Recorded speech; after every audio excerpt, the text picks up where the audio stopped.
हरे कृष्णा। भगवद गीता अध्याय 2 श्लोक संख्या 62। ध्यायत विषयान् पुंसः संगस्तेषुपजायते संगत् संजायते कामः कामात् क्रोध अभिजायते।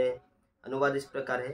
इंद्रिय विषयों का चिंतन करते हुए मनुष्य की उनमें आसक्ति उत्पन्न हो जाती है और ऐसी आसक्ति से काम उत्पन्न होता है और फिर काम से क्रोध प्रकट होता है।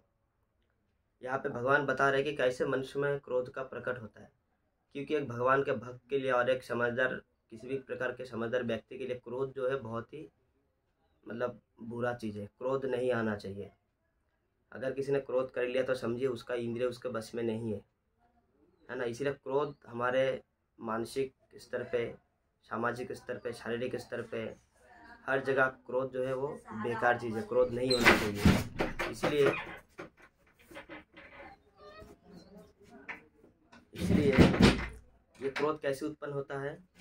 जब हम किसी भी प्रकार के इंद्रिय विषयों को देखते हैं, उसके ऊपर हम चिंतन करने लगते हैं और इंद्रिय विषय का चिंतन करने से क्या होता है, धीरे धीरे उसमें हमें आसक्ति उत्पन्न हो जाता है और आसक्ति उत्पन्न होने लगता है उससे हम अटैच हो जाते हैं।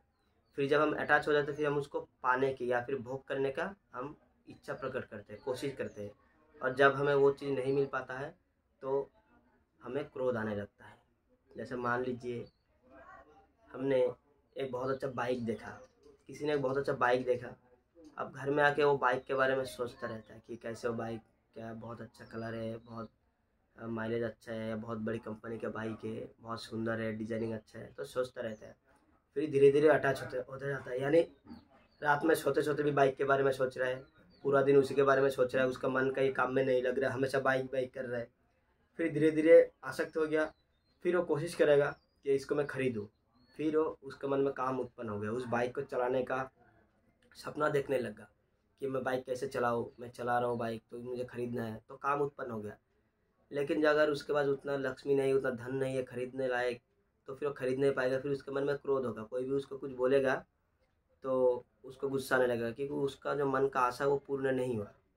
तो इससे क्रोध प्रकट हो जाता है। और क्रोध प्रकट होना मतलब एक जो व्यक्ति है, धीर व्यक्ति के लिए बहुत ही बुरी बात है। इसीलिए भगवान यहाँ पे बता रहे हैं, क्रोध का जो प्रकट होता है वो हमें इंद्रिय विषयों का चिंतन से होता है। इसीलिए हमें इंद्रिय विषयों का चिंतन करना ही नहीं है। भौतिक जो इंद्रिय विषय उसके बारे में बिल्कुल चिंता नहीं करना। हमें हमेशा भगवान के सेवा में लगा रहना है और हमें जो हमारा जो इंद्रिय है उसको भगवान के सेवा में ही लगाना है। इससे क्या होगा, हम एक धीर व्यक्ति बन पाएंगे और एक भगवान का भक्त भी बन पाएंगे। हरे कृष्णा।